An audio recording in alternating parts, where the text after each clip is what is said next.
The theme for the phones is definitely refinement.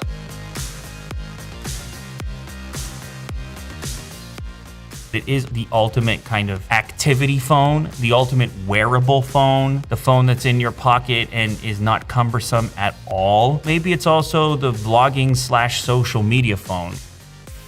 So this is it.